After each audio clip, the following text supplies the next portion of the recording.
امرت ہے تیرے بول تو پیغام زندگی، امرت ہے تیرے بول تو پیغام زندگی، تیرے سوا نہیں کوئی آواز وقت کی، تیرے سوا نہیں کوئی آواز وقت کی۔ بسم اللہ الرحمن الرحیم۔ ناظرین کرام السلام علیکم ورحمۃ اللہ وبرکاتہ۔ الحصار کے پلیٹ فارم سے آپ کی خدمت میں حاضر ہیں، اور گزشتہ پروگرام کو جاری رکھتے ہوئے آگے اسی تجزیے کے جو عید میلاد النبی کے جلسے ہوئے ہیں پاکستان میں اور جو ریلیاں نکلی ہیں، اسی تجزیے کو جاری رکھتے ہیں۔ بات یہ ہے کہ یہ جو نعرے لگا رہے ہیں کہ آیا آیا دین آیا، اور دین کیا آیا؟ جو امکانی جھلک عملی صورت کی نظر آتی ہے وہ یہ ہے کہ یہ باد ارادے جو ظاہر کر رہے ہیں کہ پاکستان میں ہر طرف سے معصوموں کے خون کے ساتھ کھیلا جائے گا، یہ وہ ارادے ہیں جو مودودی صاحب بھی ظاہر کر چکے ہیں، اور اس پر حضرت مرزا طاہر احمد صاحب جو اس وقت تو خلیفۃ المسیح منتخب نہیں ہوئے تھے، انہوں نے ایک کتاب، مشہور زمانہ کتاب مذہب کے نام پر خون، اس میں اس کا بہت ہی تفصیلی جائزہ لیا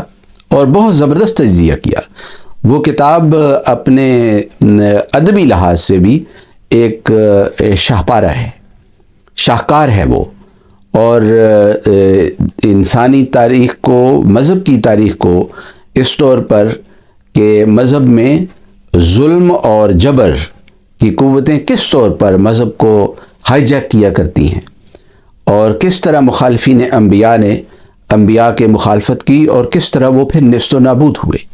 تو یہ سارا تجزیہ وہاں حضرت خلیفۃ المسیح رابع رحمہ اللہ نے کیا ہے۔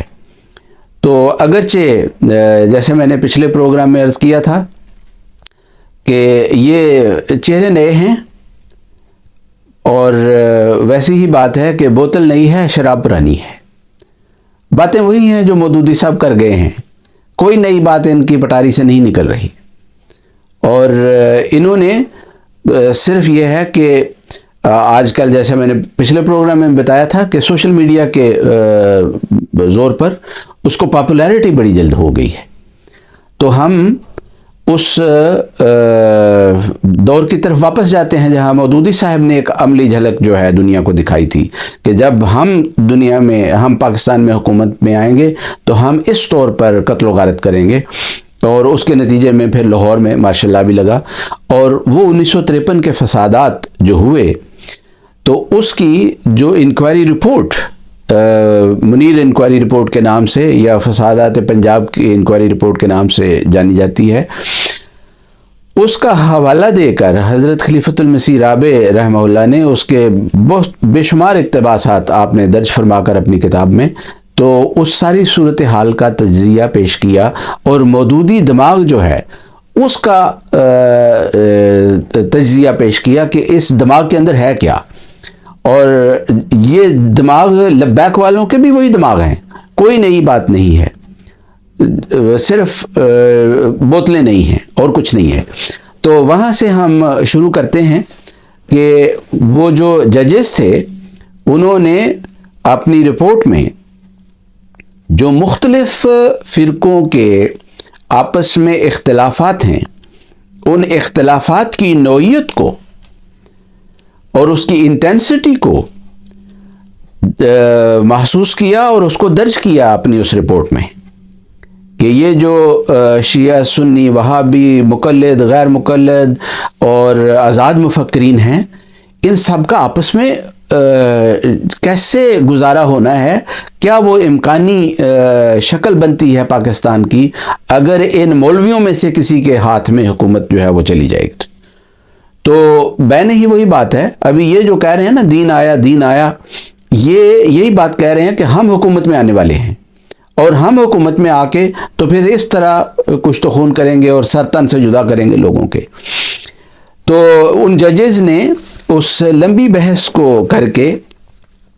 تو لکھتے ہیں وہ کہ اس تمام بحث کا آخری نتیجہ یہ ہے کہ شیعہ سنی، دیوبندی، اہل حدیث اور بریلوی لوگوں میں سے کوئی بھی مسلم نہیں، یعنی انہوں نے سب کے فتوے اکٹھے کر دیے۔ تو جب مسلم ہے ہی کوئی نہیں تمہارے میں سے، تو پھر تم اسلام کو نافذ کرنے کی باتیں کیا کرتے ہو؟ اور اگر مملکت کی حکومت ایسی جماعت کے ہاتھ میں ہو جو دوسری جماعت کو کافر سمجھتی ہے، تو جہاں کوئی شخص ایک عقیدہ کو بدل کر دوسرا اختیار کرے گا، اس کو اسلامی مملکت میں، یعنی وہ جو مولویوں کی حکومت ہوگی،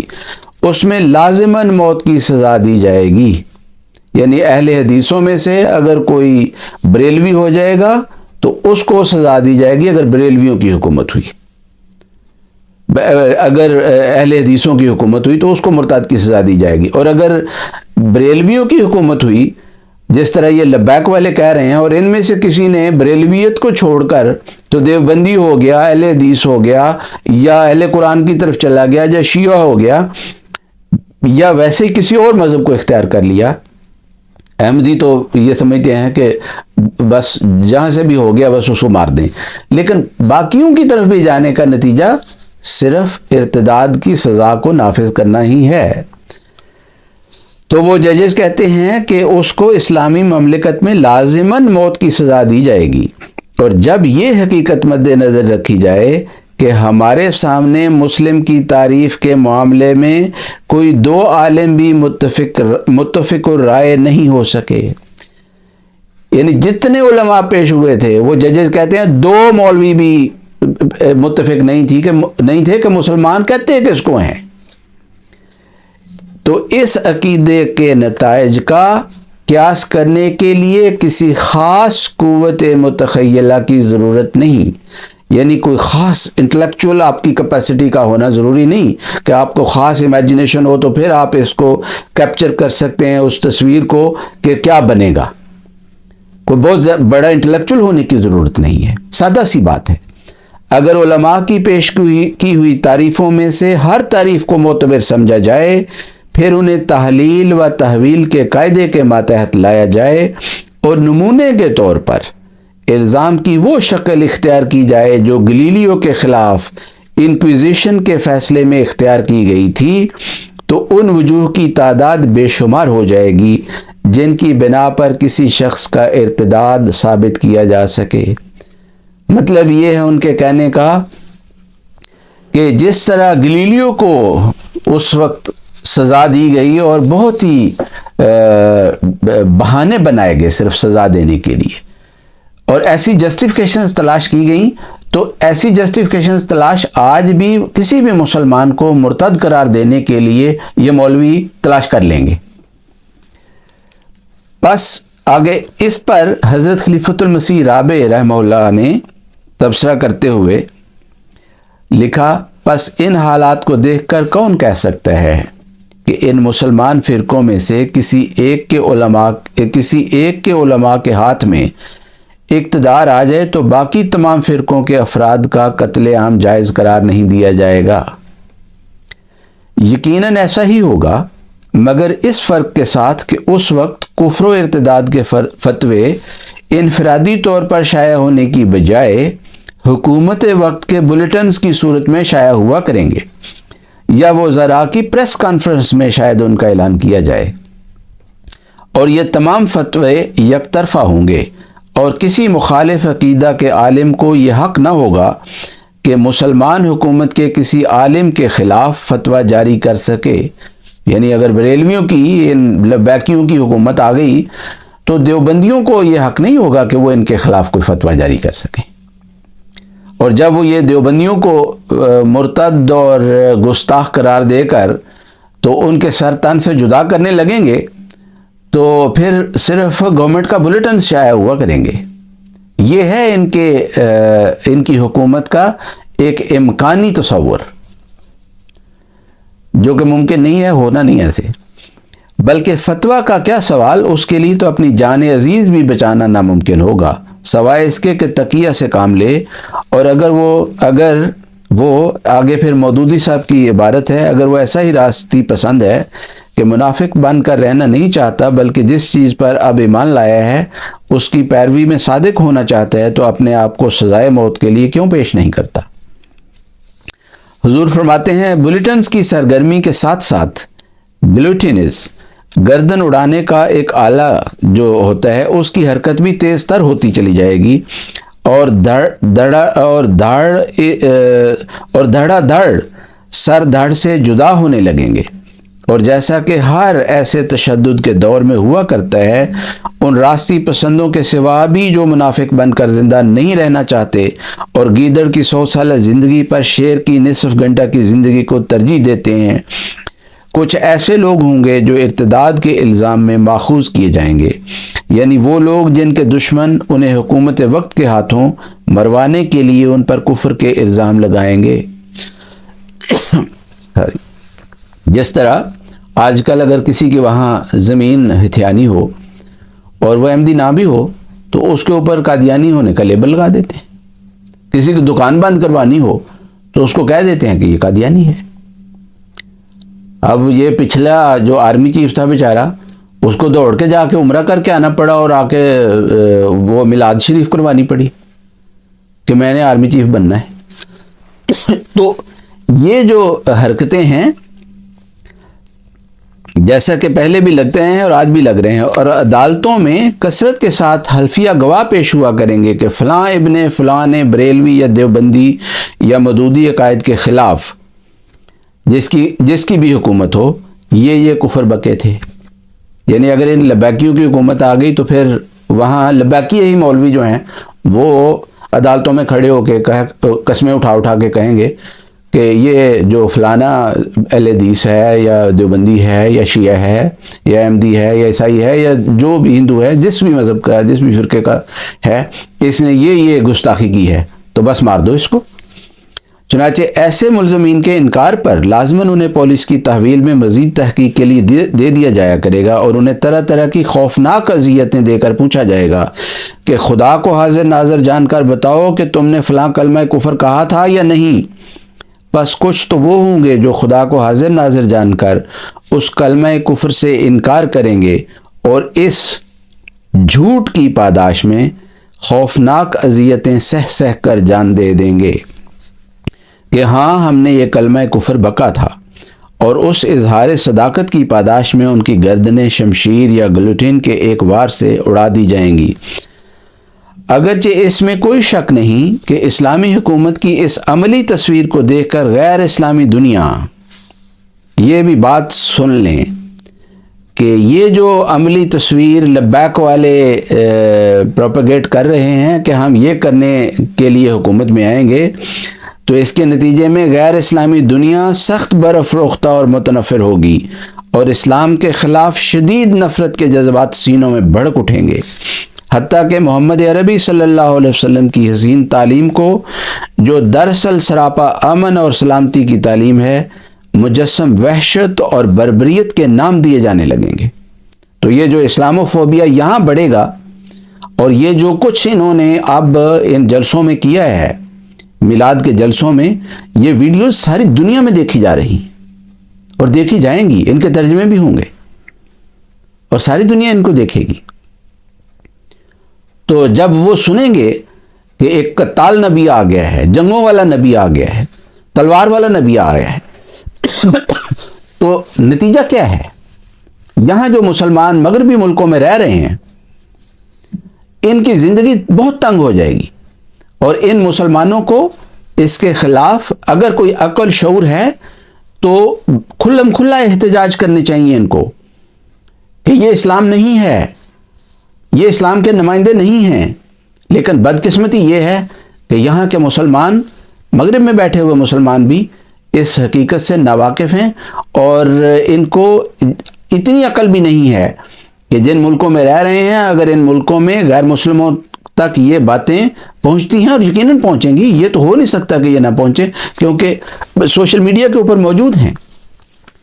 اور ہر کس و ناقص جو ہے اس کی ایکسیس میں ہیں یہ باتیں. تو نتیجہ کیا ہوگا؟ اور دنیا اس دین سے سخت برگشتہ ہو جائے گی، اور وہ افریقہ بھی جو احمدیت کے نام دیے اور وہ افریقہ بھی جو احمدیت کے دل نشین پیغام کو سن کر اسلام کی طرف تیز قدموں کے ساتھ دوڑا چلا آ رہا ہے، اپنے قدم روک لے گا بلکہ الٹے پاؤں پھر جائے گا. اور وہ امریکہ بھی جس کے ہزاروں باشندوں کو احمدیت اسلام کے آغوش میں کھینچ لائی ہے، سخت مشکوک نظروں سے اس مقدس تعلیم کو دیکھنے لگے گا. اور یورپ کی بھی وہ تمام ریاستیں جہاں احمدی مبلغین 5 وقت نعرہ توحید بلند کرتے ہیں، یک دفعہ اسلام کے نام سے بیزار ہو جائیں گی، مگر برسر اقتدار علماء کی بلا سے یہ سب کچھ ہوتا رہے، ان کو تو اسلام کی سربلندی مرتدین کے زیر زمین ہونے میں ہی نظر آئے گی. بس ان کی بلا سے اگر اسلام کی تبلیغ غیر مذاہب میں رکتی ہے تو رکتی پھرے، اور ان کی بلا سے اگر مسلمان بڑھنے کی بجائے کم ہوتے ہیں تو ہوتے رہیں، جب تک کروڑوں کروڑ مسلمان ارتداد کے الزام میں قتل نہیں کیے جائیں گے ان کے نزدیک اسلام فتح یاب اور ظفر مند نہیں ہو سکتا. تو یہ جو نعرے مار رہے ہیں، ان نعروں کی انٹرنیشنل امپلیکیشنز ہیں، اس کے اثرات ہیں جو بین الاقوامی طور پر ظاہر ہونے ہی ہونے ہیں، ناممکن ہے کہ نہ ہوں. یہ ہے اس زمانے کے علماء اسلام کے نزدیک اسلامی ریاست کا تصور اور فتح اسلام کا نقشہ. کیا یہی تصور نعوذ باللہ ہمارے آقا حضرت محمد مصطفیٰ صلی اللہ علیہ وسلم کے دل میں بھی تھا؟ حضور نے یہاں سوال اٹھایا ہے، مولانا مودودی کے عقب میں کتنے ہیں وہ علماء جو اس سوال کا یہ جواب دے سکیں کہ ہاں یہی تصور تھا، وہ تصور یہی تھا، یہی تھا. تو لبیک والوں سے کیا پوچھنا ہے کہ کیا تم بھی یہی بات کہتے ہو کہ یہی تصور تھا؟ تو وہ تو کہہ رہے ہیں کہ یہی تصور تھا، لیکن جو کچھ ہوش مند لوگ ہیں ان کو تو ہوش کرنی چاہیے کہ محمد مصطفیٰ صلی اللہ علیہ وسلم کا نہ اسلام کا یہ تصور تھا، نہ اسلام کو نافذ کرنے کا یہ تصور تھا. اس رحمت للعالمین کے نام پر اتنا بڑا ظلم اور اتنی صفاقی، یہ سب سے بڑا گھنونا جرم ہے جو ان مسلمانوں کی طرف سے اس وقت ہو رہا ہے. تو آج ہم اس کو یہاں ختم کرتے ہیں، اور انشاءاللہ آئندہ پروگرام میں اس کے باقی حصوں کو بھی، اس کی کچھ باقی ڈائمینشنز بھی ہیں، ملکی لحاظ سے بھی، ملک کے اندر بھی، سیاسی طور پر بھی، اور انٹرنیشنل بھی، اور جماعت احمدیہ کے حوالے سے جیسا کہ میں نے عرض کیا ہے اس کو بھی ہم ایڈریس کریں گے کہ یہ جو ہمیں احمدیوں کو دھمکیاں دے رہے ہیں تو اس کا ہم احمدیوں کی طرف سے کیا جواب ہے، اور ہمارا کیا رد عمل ہے، اور ہم کیا سوچتے ہیں کہ کیا ہوگا. تو وہ بھی انشاءاللہ حصہ جو ہے اس کو بیان کریں گے، اور بھی پروگرام اس پر کریں گے انشاءاللہ. جزاکم اللہ تعالی و احسن الجزا. السلام علیکم ورحمۃ اللہ وبرکاتہ.